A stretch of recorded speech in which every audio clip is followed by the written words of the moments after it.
Okay, I'm recording now. We are up and running. So trim your beard, man.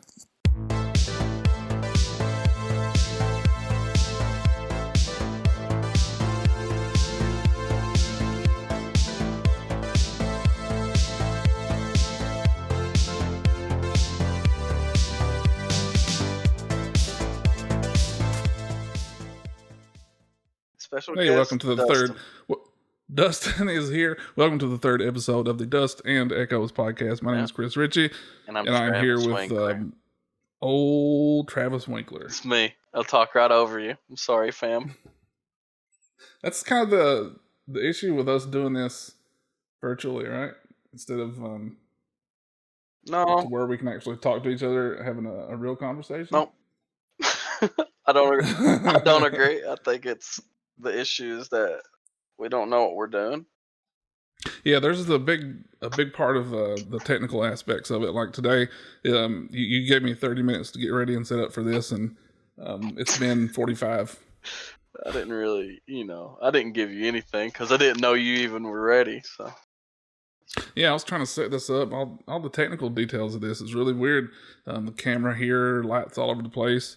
Trying to get the screen capture going and all that stuff. It's a Herculean task, I think, anymore. And I think that it still has an infinite room to grow because last time that we tried to do podcasts before the Halo series, I was using Voice Meter Banana, and I don't know if you remember Wait a that. minute! Wait a minute! Wait a minute! What's voice meter banana? You should know. It's a virtual sound mixer, so I can make my computer sound be read as my microphone sound. So when I'm recording on OBS, I can have my computer sound come through my audio channel, or like I can make my computer sound come over Discord to where you could hear it. I don't know if there. I Okay. mean, it's a voice mixer. You're a media guy. You could imagine the advantages of that if you could route your audio channels and turn the volume up on them, turn them down, this and that. You know. So that's voice meter banana. Look it up. It's free. Yeah, I'll give it a goog. The old voice meter banana. Give it a goog. Give it a goog. So, welcome again to the podcast. Mm-hmm. Today we're going to be talking. It's a continuation of our Halo series. Obviously, we alluded this in our Halo 2 podcast. We're going to be talking today about Halo 3, Trace. which is my second favorite Halo game that I've played. I can't decide if it's my favorite or not. I think Halo 1 is my favorite Halo game, but Halo 3 might be my favorite campaign. So far in the series. I really enjoyed Halo 3. I think that it took the best parts of Halo 2 and Halo 1 and really just left out a lot of the garbage. I think I Go ahead. No, I think sorry to interrupt. I think I like Halo 1 better just because it's a self-contained story. There wasn't necessarily going to be a sequel, I guess. Right. So they made it to be one story. So if you just play Halo 1 and you just get that story, you're getting a whole story in and of itself. And on Halo 2, the other side of the coin, Halo 2 leaves off with a cliffhanger. You know there's going to be a Halo 3 by the end of Halo 2. And did we even discuss that? Which all good trilogies should, I think. If the second installment should leave room for the sequel. Just like Matrix Reloaded.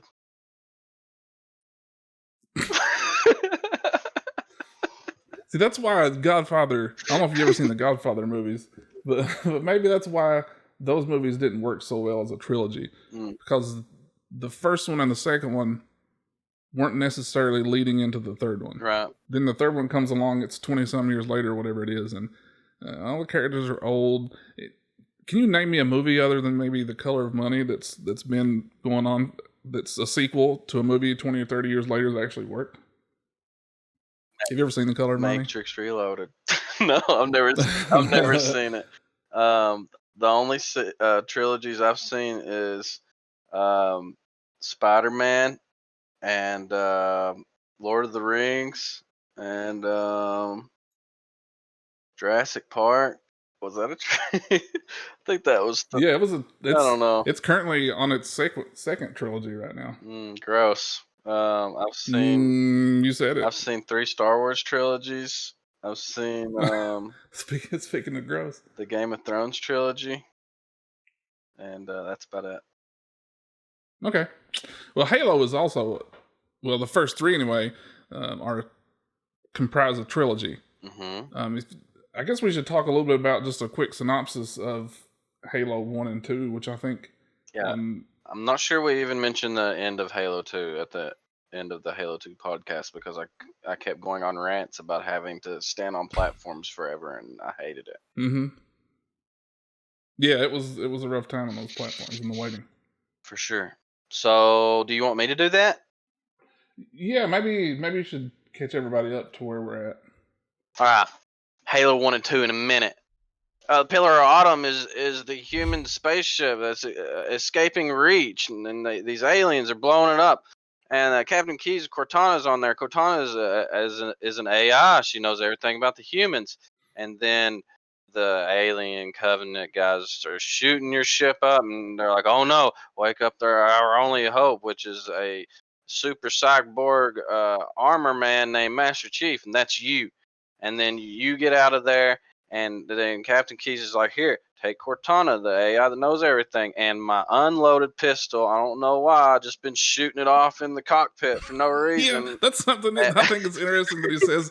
Going back to the first one, is like, I don't really keep bullets for it. You're going to have to find them on the I way. don't keep it loaded, son. Yeah. Why don't you? Anyways, uh, so you have to keep Cortana away from the Covenant, and they're boarding onto your ship, and you run, and then you kill a bunch of them, and you land on the only place you can land on is this Halo ring that's out in space, and you land on it, and all these drop ships of humans are landing on it, and then Captain Keyes is just kamikazes it into the Halo ring, and then you go on a big adventure shooting everybody. I mean, just the Covenant people and trying to save your human buddies. And then you find out that the Halo ring is some kind of weapon. And then when you find out even more about the Halo ring, you find out there's a flood parasite thingy that's eating the Covenant guys and eating your guys. And it's like, oh no, the universe is doomed because they're going to eat everybody. And hold on, I'm thinking.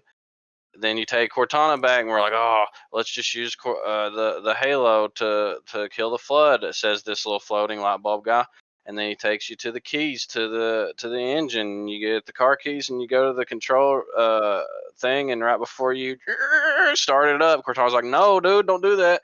This isn't a weapon against the flood. It's a weapon against everything except the flood, because the only way to kill them is to kill their food. And then the light bulb guy gets mad, and he shoots you with lasers, and then you run. And the Cortana's like, the only way we can stop this is just to blow up the Halo ring. Let's find the Pillar of Autumn where Captain Q's crashed it, and then he died. And then you go there and you set the big mothership you landed there on fire, and then everything starts blowing up, and you get on a big jet and you fly off. That's Halo 1. That was a very quick and good synopsis of Halo 1, Travis. Halo Thank 2, you. Yeah. it's more the same, except you get to dual wield two weapons.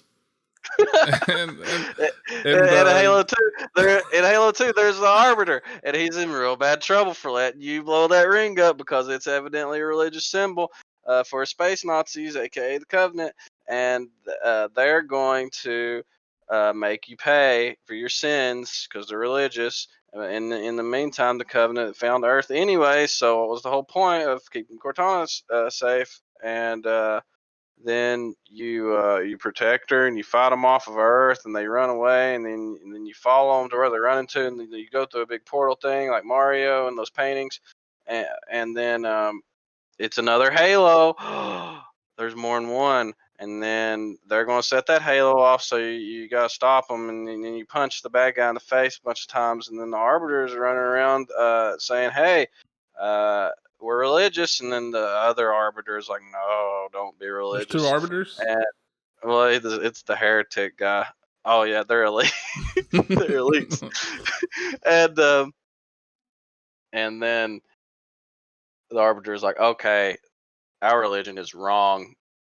And then the Arbiter jumps in a big hole, and the prawn plant from Mario grabs Master Chief after he punched the bad guy in the face, and he grabs the Arbiter. And he's like, "Woohoo!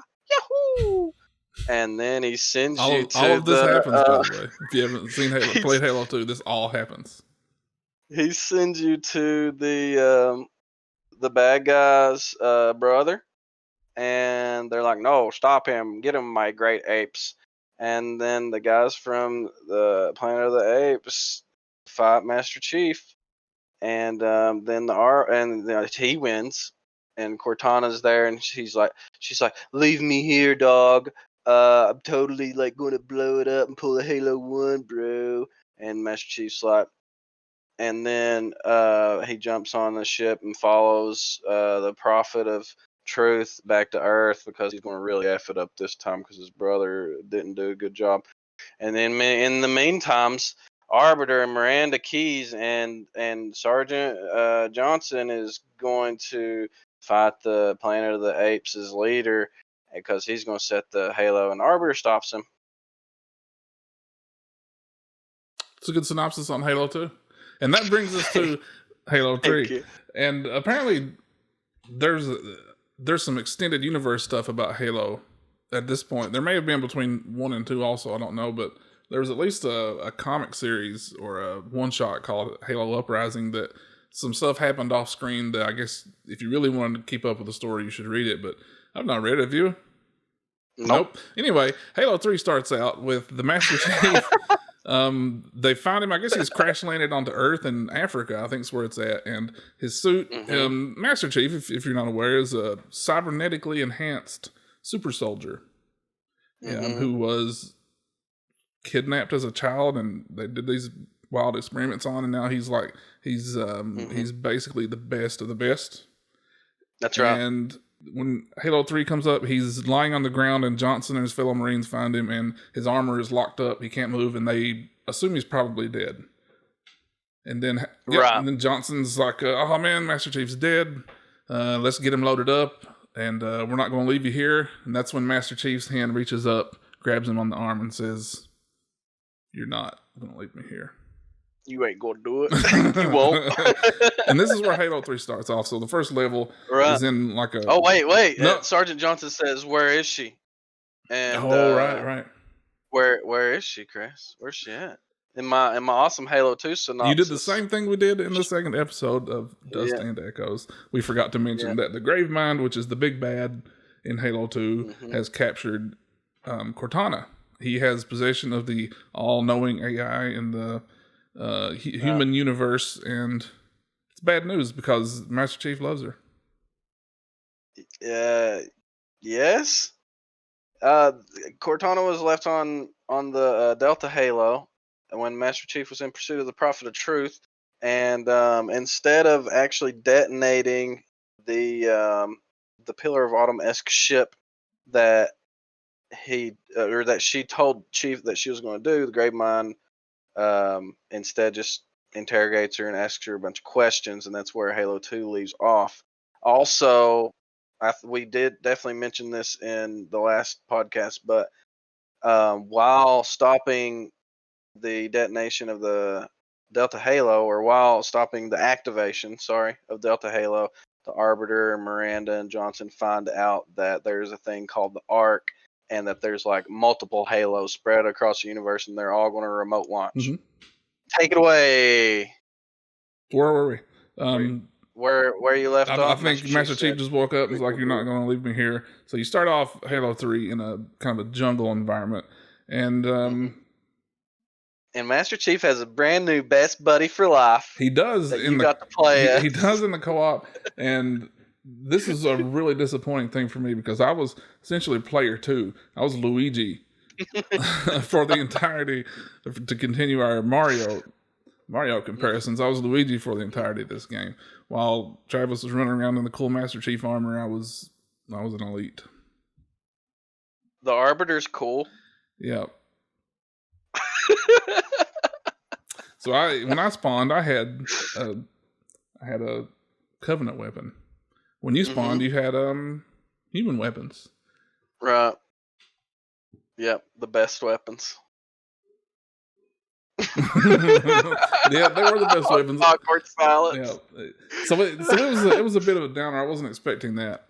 Never I wasn't not either. playing Halo 3 in co-op mode before. I was not expecting to Right. pop up as the Arbiter. I think in Halo 2 I was a Spartan the whole time.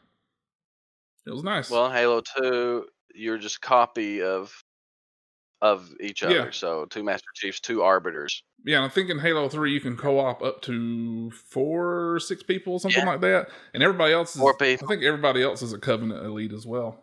Mhm. Mhm. Okay. Yep. You got the Oh, man. The Arbiter gets a lot of flack, but I also agree with that flack because he's awesome. He's terrible. Although he's voiced perfectly by the great and awesome Absolutely. Keith David. So Halo 3, before we get into the story too much, I guess we should talk about how old this game is as well. It came out in Mhm. 2007, so it is Yep. 13 years old now. This is 2020. And Mhm. to talk about how successful it was, it grossed, what, $170 million in the first day? Yeah. And like Yeah. $300 million in the first week. Right. And I'm not sure if that was record breaking, but it sounds like it. I think it beat Halo 2 for sure. So that was the record breaker in 2004 or whenever that was. So, yeah. Yeah, it was also the first Halo title, or at least the first Master Chief title for Xbox 360. The first two were on the original Xbox. Mhm. Mhm. Yep. And I I was super excited think for it. this was the first game I got for 360. So as soon as I loaded it up, I got the Red Ring of Death. It was almost immediate. I think I got to play a little bit. Oh man, I haven't thought about the Xbox 360 Red Rings of Death in forever. Oh my Hmm. god, I think I was one of the lucky ones, and mine eventually red ringed, and then my friend Timbo was like, "Here, man, you can just have my old 360 because he already bought a new 360 because his red ring. You can just have my old 360. Maybe you can like put the parts together and make one working Xbox Yeah. 360." But then I plugged his 360 up and it worked, and it never stopped working. Wow. Did you ever tell him that? No, no, Timbo, if you ever see this, which you won't, thanks for the free Xbox stuff. Yeah. So it's sometimes I think about that and I wonder how Xbox 360 made it, because I Mm. know they had to replace so many units. Because Oh mine yeah. was, I think I got to play on it for like a week, and then Or I did turned they? it. I remember there They had being to a do bunch of something, right? scandals. I remember there being a bunch of scandals where people would try to send their Xboxes back, and then they wouldn't fix Mm. them. They're just like, sorry. So I don't know. But it was such an frequent occurrence. I think, like I said, I think I got to Right. play about a week before I turned it on one day, and it just instantly red ringed. And I think I went through 3 Xbox 360s. I guess that's how Mm, they made it. They just terrible. sold a whole bunch of units over and over. Yeah. What did you do? Did you just buy? Did you buy 3 Xboxes? I mean, that's how they did it. Instead of They let play. instead of just getting a PlayStation like I should have, uh, You're right. I Yeah. got You another probably should have. Xbox, and then another Xbox. And you know why? Finally I watched a YouTube video on how to fix that red ring, and I did that and put it back together and turned it on, and I guess I missed something and it started smoking. That was the end of my I think Xbox 360 maybe the same experience. thing happened to me, and you voided the warranty too. But you know why you kept getting those 360s? Halo? Halo, bud. Halo on the next gen console. So yeah, Halo 3 on Xbox 360, 2007. I wanted to share with you the Believe commercials and the Super Bowl trailer Oh commercial yeah. because they were so well done.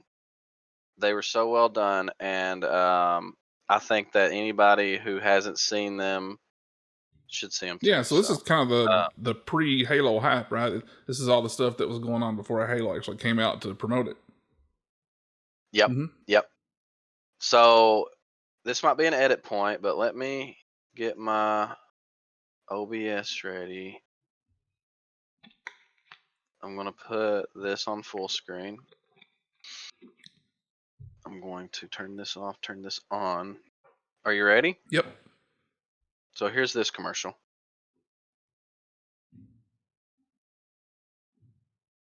It's making me wait. We might have to restart. Oh, here we go. Is it going? Mm-hmm. Okay.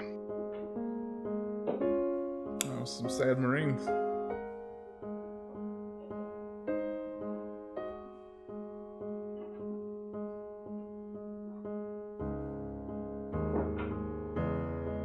That music's great. I love the piano. Well, Halo music's always awesome. Right, yeah. Was it Hunter? Mm-hmm. Imagine playing Halo 1 and 2 and just loving it, and then seeing this. I've never seen this before, and then just seeing this waiting for 3 to come out. Oh, you never seen this commercial? Nope. Oh my god.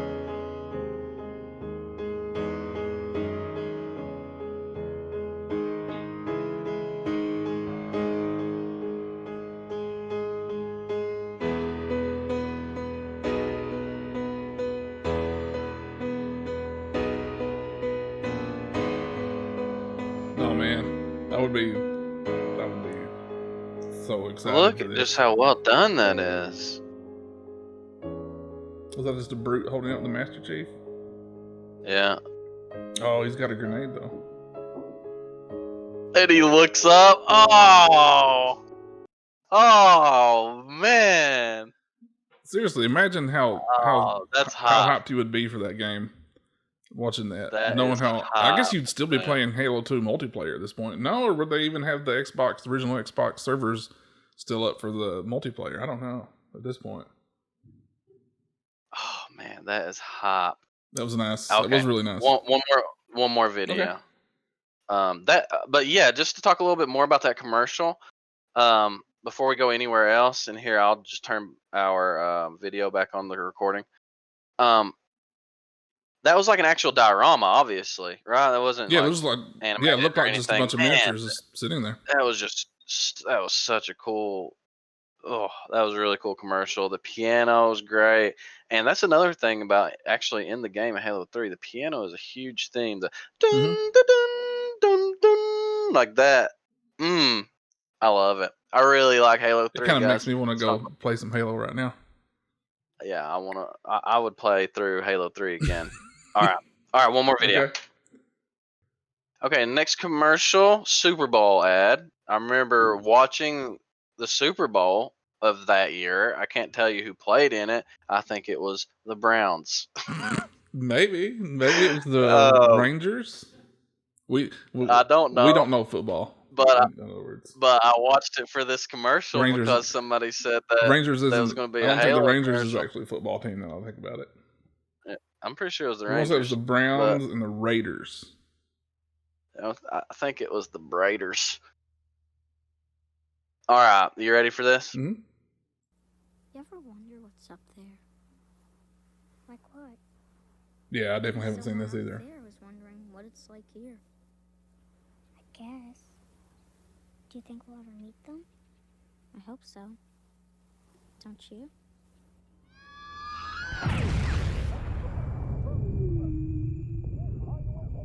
Do you think we'll ever meet them? Do you think that was supposed to be Master Chief? Was the kid? Yep. So you've seen Master Chief's face? Yep. And the little girl there's name was Kelly, who was another Spartan. Oh yeah, equipment. That's something we should talk about later. Yep.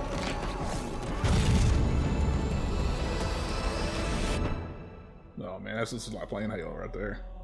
Yeah. You just take off running and jump into a bunch of enemies. Yeah. Here's what I like about that commercial more than anything else. Is it kind of humanizes Master Chief. You don't. I don't necessarily think about him as much as he's on our side, but he's not necessarily that much of a human. At least I don't think so. Right, yeah. And that really kind of puts a face to him, so to speak. So yeah, that was a pretty cool one. Mm-hmm. And I don't know if you ever seen like the pre-Halo 1 E3 trailer, but they have Master Chief talking like a robot. He's like, mission accomplished. No. So I'm glad that they actually I've made never him seen a that human. before. But yeah, the little boy there is supposed to be Master Chief, who's John. I don't know his John last name. Spartan. And then the He's also John John Spartan, and Spartanman. he's also he wakes up later on and he performs some cool maneuvers in the movie Demolition Man against Wesley Snipes. For sure. Wow. And then the little girl is his friend, I guess, who everyone theorizes was Kelly, who was a Spartan. And if you ever played Dead or Alive on the Xbox, which was a fighting game, a Japanese fighting game, I don't know if it was Dead or Alive 3 or Dead or Alive 4, but there was a Master Chief, or no, there was a Spartan character that you could play as, like in a fighting Oh, okay. game. So, kind of talk a little bit about the story, Travis, about where we're at now. Okay. You wake up in the jungle, and you and the Arbiter find through the Covenant, and then the new face of the Covenant, which was the face of the Covenant at the end of Halo 2, but you got the Brutes. And this is maybe more of like the gameplay instead of story, but I really like the Brutes, or I really liked killing them in Halo 3. I think they were a great enemy, but we can talk more about that later. You're fighting through all these Earth levels. You go through the jungle. You end up like in a city, and oh yeah, you fight through these little outposts the human outposts that you guys got, and basically you find out that the Covenant are excavating Earth. They're digging something up, and what is it? So let's find out. Let's kill a bunch of them. You take out these anti-air guns to let your ships in, and come to find out that the Covenant are digging up a transportation device. Yeah, it's a Forerunner artifact, right? Yeah, that was already buried in Earth.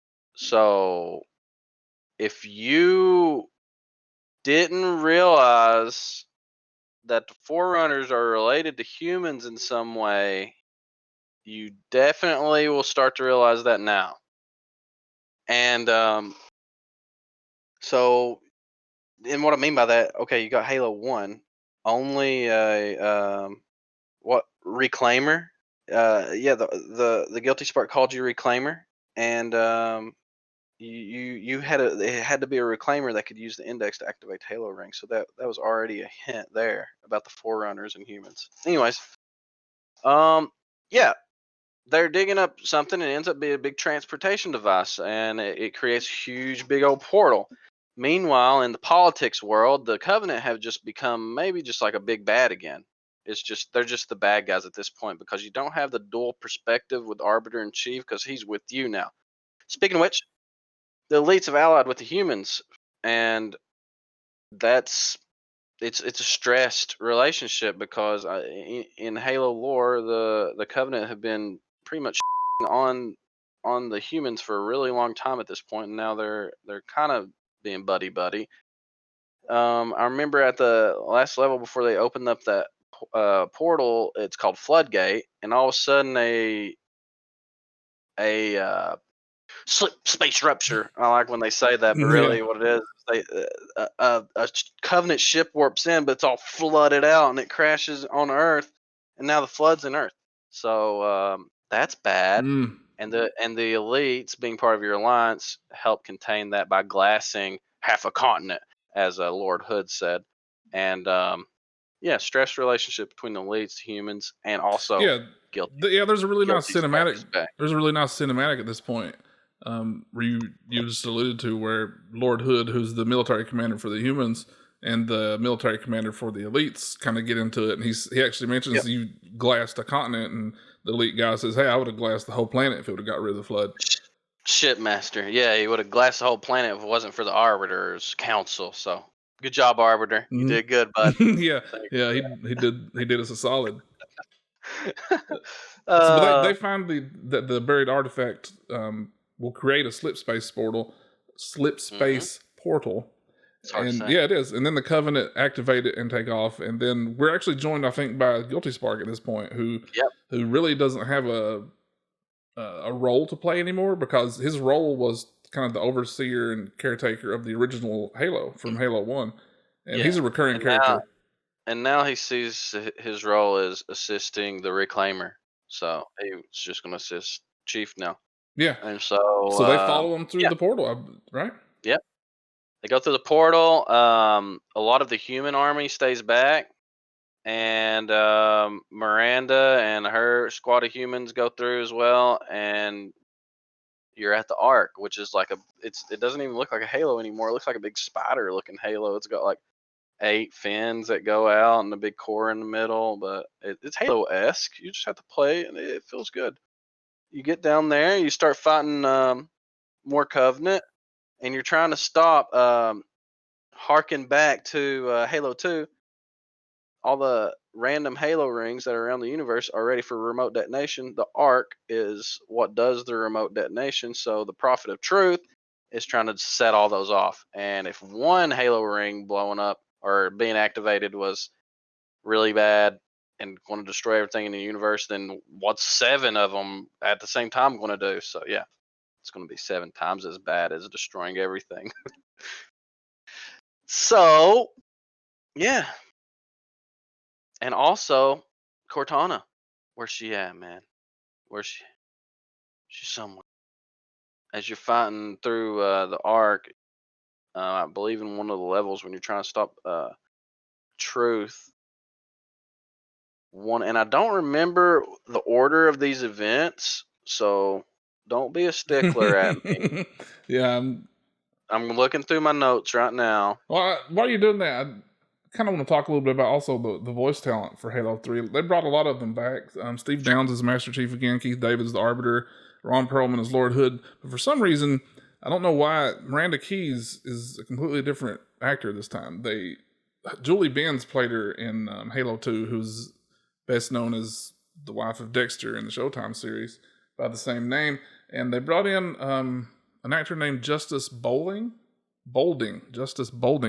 to play Miranda Keyes. And as we were playing through it, that was a pretty stark difference, I thought. I could definitely tell there was someone else. And sometimes that's a bummer. Robert Davi is the shipmaster, though. And I don't know if you know who Robert Davi is.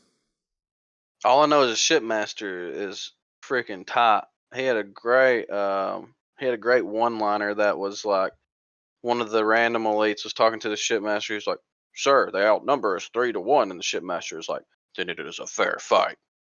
I'm like, "Oh yeah." Robert Davi is one of those actors where you know his face, and you've seen him in a bunch of stuff, but you don't know him by his name. He's been in stuff going back all the way to Die Hard in the 80s and stuff like that. I think he was maybe a Bond villain at one point in the 80s. But he's been in a whole bunch of stuff, which was kind of interesting to bring him in as well. But anyway, I digress. I just want to talk a little bit about the voice talent for this. Oh, I like that. It's other than the Julie Benz thing, it was Maybe it was it's neat. because Miranda Keyes sucks in this one. I don't know. Maybe not. Maybe I'm being unfair. Who knows? It's probably not what it is. It's probably not what it is. Anyways, so you get to a point where the Prophet of Truth ends up kidnapping Miranda and Johnson somehow, and then you go and you save them, and then the Prophet of Truth kills Miranda before you get there, and then you get there, and then the Arbiter kills the Prophet of Truth with a sword. And then the Chief's talking to Johnson. He's holding Miranda. He's like, "I'm sorry, brother." Well, And go ahead. I guess at this point also wasn't the if we're it's maybe an edit point, Travis. Wasn't the Chief and Arbiter, they had partnered now, and they'd also partnered with the Flood? Oh yeah, yeah. Right before that moment that I told you about, the Flood. The Gravemind. Yeah, the Gravemind kind of partners with the Chief and the Arbiter in order to kill the Prophet of Truth, because he's trying to activate this Halo ring that's going to kill him. Mm-hmm. So it's like an act of self-preservation from the Gravemind, who's the big bad from Halo. It's this really weird dynamic between all of these factions where you have the humans, the Covenants, and now the Flood. The humans and elites, I should say, and now the Flood joining up. Where in the first game they were all enemies. Right, and I remember before the moment I'm talking about, and this is pretty crappy on the podcast. Sorry guys, we got to backtrack, but you see this huge big Covenant mothership, and it's not like the cruiser that landed on Earth. It's a big ball of grossness crash lands on on the ark that you're on, and you're to believe that the Gravemind and Cortana are on that, and so that's why the Gravemind's helping you at this point. He helps you. You go in there.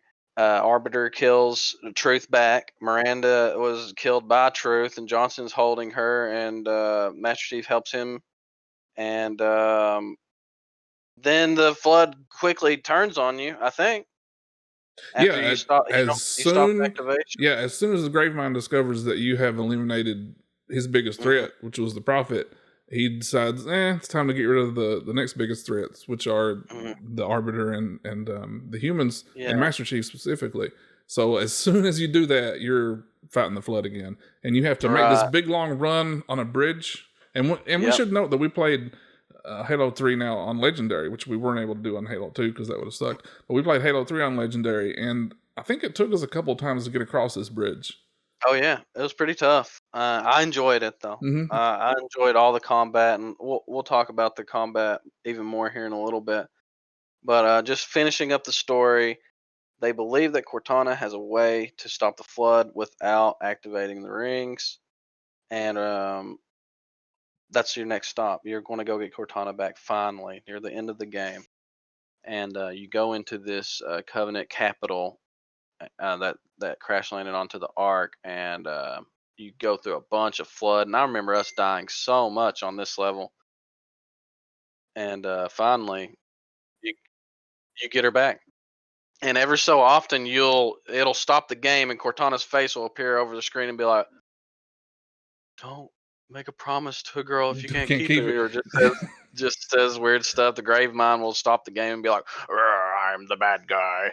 Don't do it." Yeah, and those were pretty tough little stoppages to take, I think, Hmm. when you're going from place to place and you're trying to fight the flood, and then all of a sudden you have to slow down to a crawl and listen to the Halo or the Gravemind say something. It was kind of rough. But yeah, I once you I liked it. did you I really? liked when Yep, I liked when they stopped it and Cortana would flash on a screen and say some kind of quote. But I'm a sucker for one-liners, so I think that I can understand. It's jarring. We've used that term before on the show, so yeah, it So is yeah, pretty jarring. It knocks you out of your big combat spree. so once you rescue Cortana, you basically Hmm. are set up with the ending of Halo 1, except times maybe 2 or 3. Because you have to Well, make a. you see, I don't know what part of the game, but like you were saying, the Ark makes halos because you see a new halo rising out of the surface, and you find out that the Ark creates halos. And Cortana's plan the whole time, once you get her back, you save her. She tells you her plan is to activate the unfinished halo ring Right. that is being created right now, which is a replacement for the first ring that you destroyed in Halo 1. A None, premature activation of the ring would destroy it. yeah. And so when you get to the Activation. control room, yeah, when you get to the control room with Johnson and the Spark and the Arbiter, the Spark kills Johnson. And yeah. Which is a kind of a tough scene to take. Because Johnson was one of the better secondary characters, I think. Oh, the best. Yeah, he's a classic. I don't know how else to explain him. He's kind of like a mascot for Halo, really, aside with the Chief. And yeah, and Johnson's last dying words or actually, you you get to kill the Spark. This very annoying side character in the Halo series who's been in all the Halos up to this point. You get to kill him yourself. They didn't do it in the cinematic, which I think was a good choice because there's not many boss fights in Halo, and he's really not a hard boss fight, even in Legendary. I think I did it first try, and man, it is gratifying. So So, once they activate the ring, it starts kind of a mhm, destruct mode, and the Chief and the Arbiter have. This is where it sets it up to do like the ending of Halo 1 times 3, where you have to make a just another awesome Warthog run or die. yeah, yeah. And oh, I didn't tell you Johnson's last words was "send me out with a bang," and that's what you're going to do. You get to do the Warthog run again. You get to escape this Halo. And then once you do, and we can talk about the run a little bit more in detail. But once you escape it, you make it onto, I think, the Forward Unto Dawn, which is the ship. Yeah, that was what it's Yeah, called. in the ship, Wait, and yeah, yeah, I think that's what it's called. And then okay. you make it to the ship, but the explosion create a slip space portal again to go back to Earth, I guess. And the explosion cuts off the portal, and while it does it, only half of the ship is in the portal, so it cuts the ship in half. The Yeah. Arbiter's in the front of the ship. He goes back to Earth through the portal, but Master Chief is on the back of the ship, so he's stranded there. He's stranded in deep space. But he's got Cortana back. Him and Cortana. Yeah, and he goes back into the cryo chamber and tells her to wake him when she needs him, yeah. Which is and that ends the Halo 3 story. a great ending. Which ends the Oh trilogy. man! And just before we get any further, there was at the end, especially, there's so many full circle moments, just like the Warthog run. But you need to play Halo 1 through 3 right now, because those, like I said, I'm a sucker for one-liners, and all those one-liners come full circle.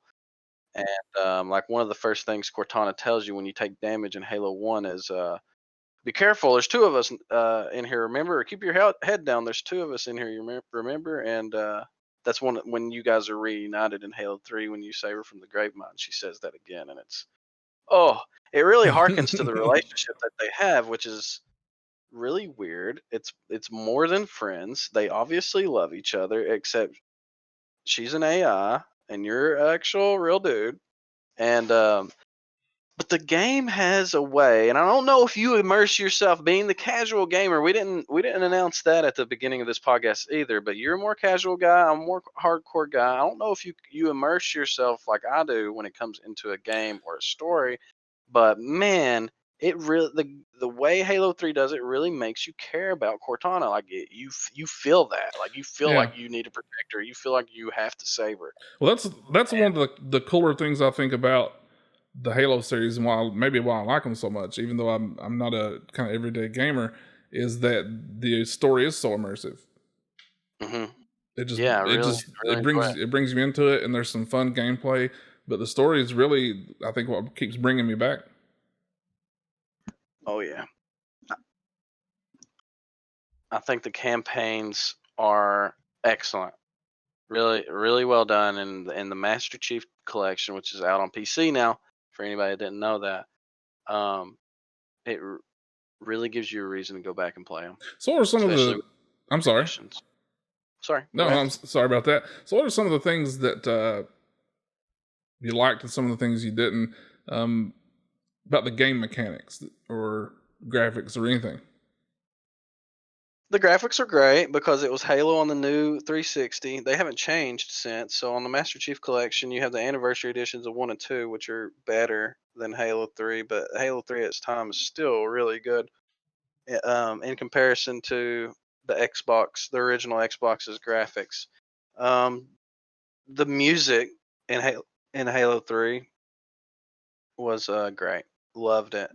And I love a good piano rendition where it starts off really soft and then just blasts out those trumpets and just gets my gamer muscles going. And then let me think. Well, you had, I liked a lot. as far as gameplay goes, you had this kind of happened in Halo 2, but the Brutes more so took on a bigger kind of villain role in Halo 3, where they took over the role of the elites, right? Right. So in Halo 1, you had the elites, which were like the captains of the squad. So you had the grunts and the jackals, and you had the elites. And the elites were like the big, hard to kill guys that had the shields.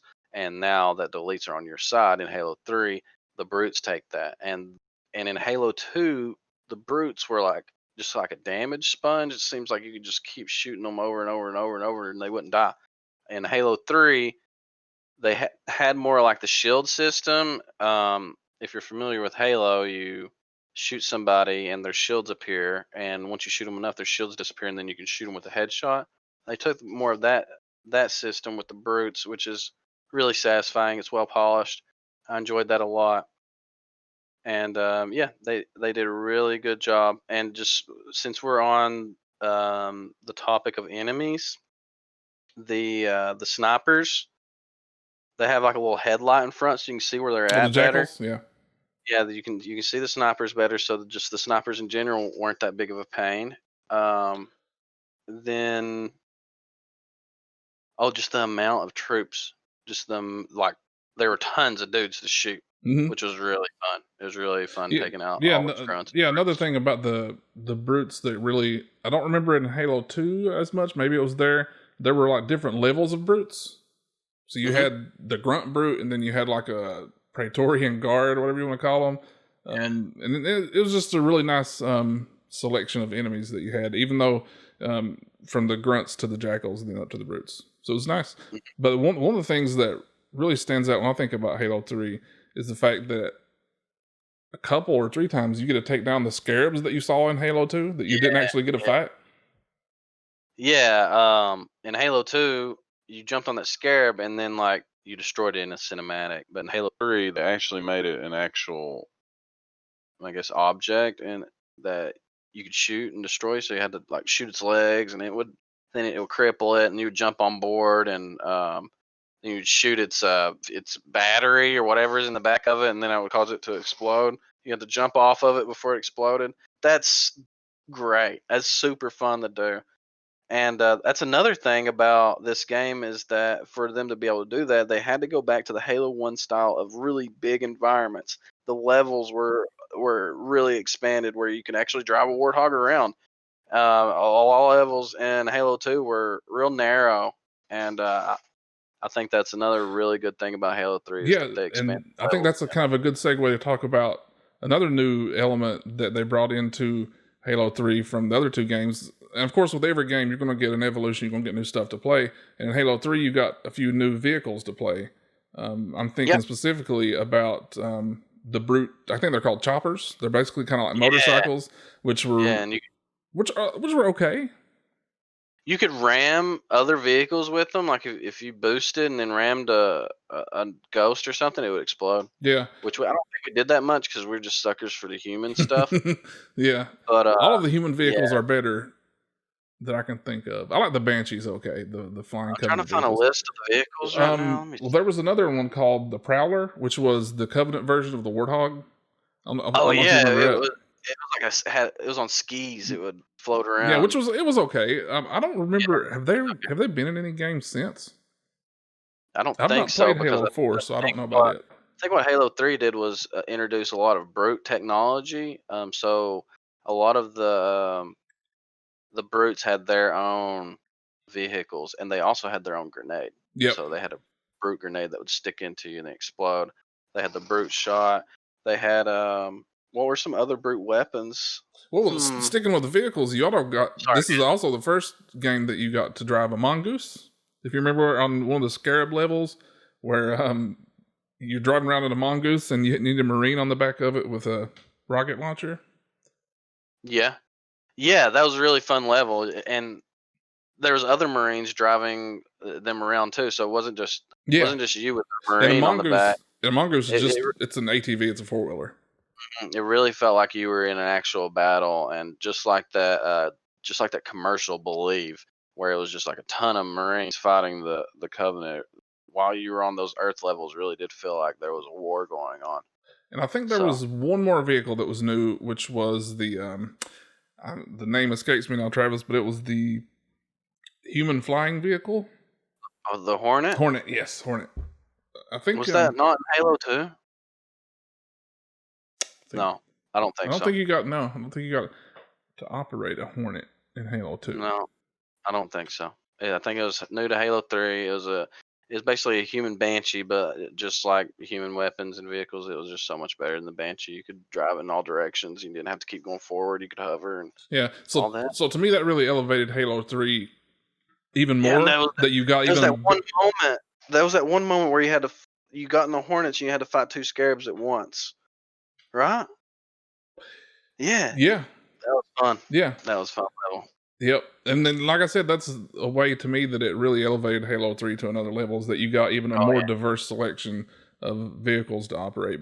But still, the human vehicles are always the most fun from the squad. And And Warthogs always will be my favorite. and not to mention a huge diverse weapons there was a ton of different weapons, and I remember some of the brute weapons now. You had the brute grenade, you had the spiker, which was like the brute version of the SMG. Did you ever use You it? had, yep, I yeah, I did. never used it Dual for wield anything. hater. Yeah.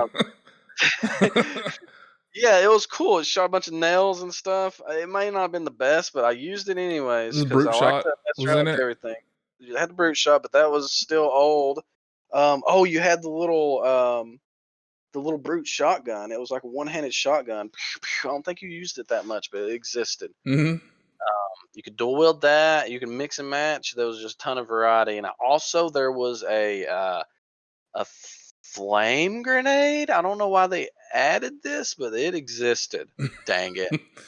And also, you could take the turrets and rip them off, and Yep. then you can walk around in third person and use them. There was like a flamethrower. I think there was a ton of weapons in Well, this. this is also Really, it brought about some other weapons like some more powerful weapons. I think this is the Spartan laser. yeah, Is which yeah. was just like it sounds. It's just a big laser gun, which was pretty awesome. Because there's the one level where you have to defend this human station from all these Covenant. They're just pouring all over the place, and they hook you up with a Spartan laser there. hmm It's also the weapon that you get when you're fighting the guilty Spartan. You finally kill him, so um, that makes it all the more gratifying. Mm-hmm. What else? What else do we got? What else do Well, we got on? this is also the they brought in equipment for you to use, which I didn't use a lot. You Oh yeah. like every game that we play together, you utilize everything, and I utilize just a small fraction of what there is. So I never used any of these pop up shields or anything like that. Well, I think that the bubble shield was the best. It was very useful, and nothing could get through it. So when you're like in those battles with like wraiths and stuff, because there are a lot of battles, and wraith is the Covenant tank that shoots like a big mortar, on legendary it is super accurate and can super predict where you're going to go. So you throw down this device and puts a big force field around you, and you're safe in your little bubble. But then there's some other equipment, like there's like a big EMP ball that can take out a bunch of shields or vehicles. Didn't really use that. There's a landmine. Didn't really use that. There was a grav lift. Didn't really use that. There was like a portable barrier where you throw it down, then you got like it's like not as good as a bubble shield. Didn't use that. Um, that's all the ones I can remember.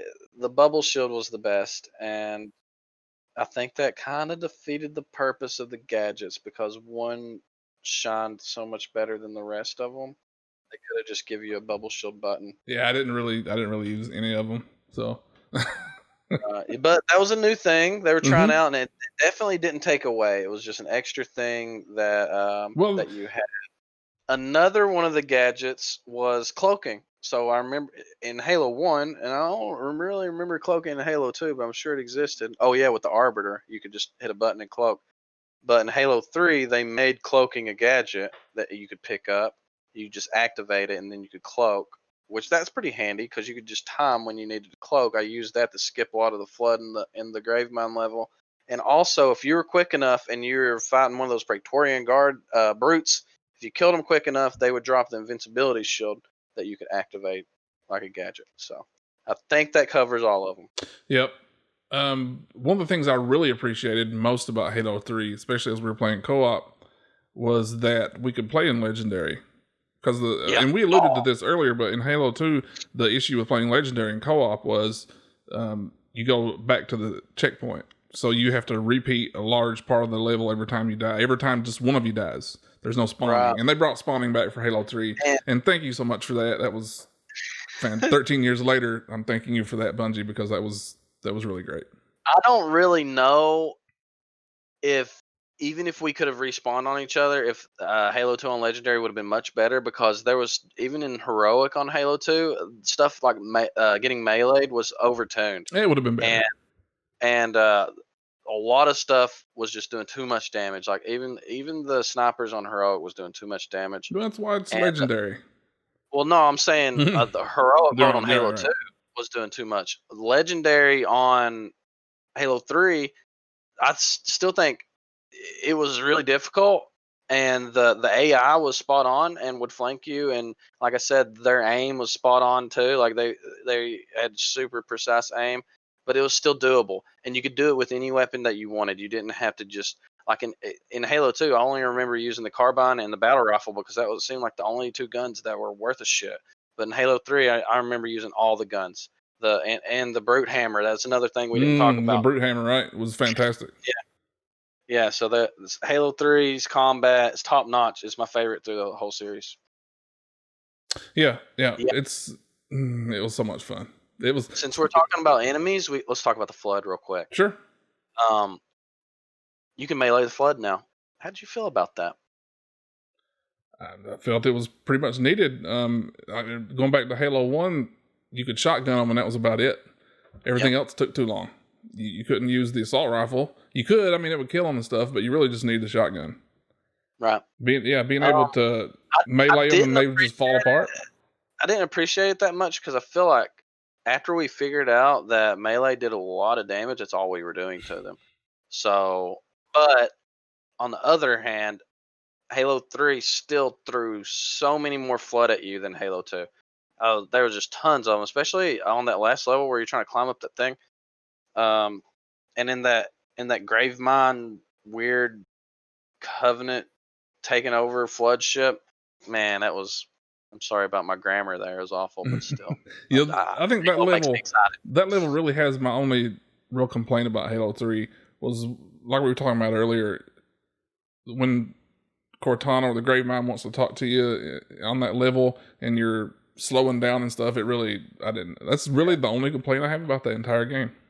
And also the Flood morphs. They would morph into these big hulking monstrosity guys. Yeah, then they would morph into the ranged needle shooter guys. Those were annoying. And it really, oh gosh, yeah, I remember. That's probably my favorite part. That was it was annoying. I don't really have a complaint about it because it just upped the difficulty level, which was nice. Both of those, the morphing Flood, the hulking ones, they did as well. But the I guess they're the sniper version for the Flood, where they're shooting the big spikes at you. Oh, I'm thinking of one level in particular. I think it was maybe the Gravemine level, or one just right before it, where they're hanging from the ceiling, and we were having to actually devise strategies to get through this one part. So that was nice, but they were annoying, I guess, in a good way because they weren't overpowered like some of the things in Halo 2. You know, that's also where the gadgets came in handy for us. On one level, on the Gravemine level, one specifically, when we're trying to go up this little corridor, and those snipers are hanging everywhere. I can't remember, was it invisibility or something? I don't remember what it was. Yeah, I think I used the cloak a lot to skip the Flood on that level. Yeah, we both just cloaked and ran as fast as we could and got through it. And comparing Halo 2 and Halo 3 again was in my notes. It says less dumb spawns, and what I mean by that, in Halo 2, it seemed like guys were just coming out of nowhere. Like a door would open up, and then there'd just be a bunch of guys to fight. In Halo 3, there was even more guys, so I guess even more stuff spawned, but it wasn't in a dumb way. They utilized dropships more. For the Flood's case, it seemed like they were just already in the room, and you walked up on them. And I can't remember. This might be an edit point. I'm sorry, but yeah, just the spawning of enemies was better. We can just leave it at that. Yeah, I think just every aspect of Halo 3 was better than 2 to me. Other than maybe the cinematics. Other than the cinematics, yep. I think Halo 2 cinematics were better. But Halo 3 just wrapped up the story, so it gets just as many points. But the Halo 2 anniversary, man, it just looks so good. The dialogue was so great, and then you had that dual story going on in Halo 2, which was great. And I think maybe it can't be the unpopular opinion. I don't think anyone liked playing the Arbiter, but I appreciated the Arbiter's story, and it actually gets reconciled too in Halo 3. So he gets his revenge, and yeah. And then there's that, man. I think we've pretty much covered it. Yeah, I think, just kind of in conclusion for me, Halo 3 was. Yeah, it's definitely my second favorite Halo. I've played 1, 2, 3, 5, and Reach, and it's definitely my second favorite of all of them. And it's pretty close behind Halo 1. But Halo 1 to me is as perfect as perfect a game as I've played ever since maybe, I don't know, Mario 64, Yeah, which I think's I probably a really like perfect game. I know I said I maybe like Halo 3 the best, but I can't decide, man. I'd probably rather play through the campaign of Halo 3 than Halo 1, but it's a it's a close race. Hmm. I really enjoy Halo 1 as well. No, I get Halo it. 2, Halo 2, no, Yeah, I may not play Halo 2 ever again. I don't know. ever again. And I'll just watch YouTube videos on it if I ever need to look at a cinematic. It was the platforms on that game were just awful. But yeah, we just completed a trilogy. We did it on the podcast. So next, and we've already played it, Halo Reach. Yeah, we're going to be talking about Halo Reach next, which was a fun game too. Yeah, and it tells the story of, remember in my synopsis, the aliens destroyed a world. That was the world. Reach. Reach. Yeah, you mentioned actually Reach. Yeah. Yeah. So it's a prequel to Halo 1. Yeah, it's kind of a weird the way we're doing it. We just did 1, 2, 3 and just decided Reach, even though it's not chronologically in order. Yeah. And if you wanted to, we could edit that whole part out just now and do Halo ODST instead, but even then, chronologically, would have been Halo 3 ODST first. But Halo 3 ODST was released after Halo 3, so if it don't matter. We can do whatever we want, man. So Halo Yep. Reach next, since we've already played it. ODST, then 4, then 5, and then Infinite. Yeah, I'm really looking forward to playing ODST because I've never played it, but especially to play Halo 4 because I've never played it. But for some reason, I played 5. I really like the stories of these games and missed out on a complete chapter. Yep. And the only thing I remember about Halo 4 is X-ray vision. Oh, you get X-ray vision? Like you can see through walls and stuff? I think so. Also, there was a scene that was like that Princess Leia scene in Star Wars where she's floating in space. Well, I don't know what you're talking about. You don't know in Star Wars? That doesn't happen in Star Wars, Empire Strikes Back, or Return of the Jedi. Those are the only Star Wars movies, right? Yeah. Okay. Only 2. I'm pretty sure those are the only 3 I know of. Okay. Well, I must be thinking of fan fiction. Yeah, I think it's probably what it was. But All right, hey, man. that was a good episode, Travis. I really appreciate being able to talk to you about these games, getting kind of your expert opinion on them, about the gameplay and stuff, because we've not really talked a whole lot about them other than while we were playing them. So it's really cool to be able to do this. Yeah, it's been fun. Thanks for listening. Yeah, See absolutely. Y'all take it easy. All right, we're done with that.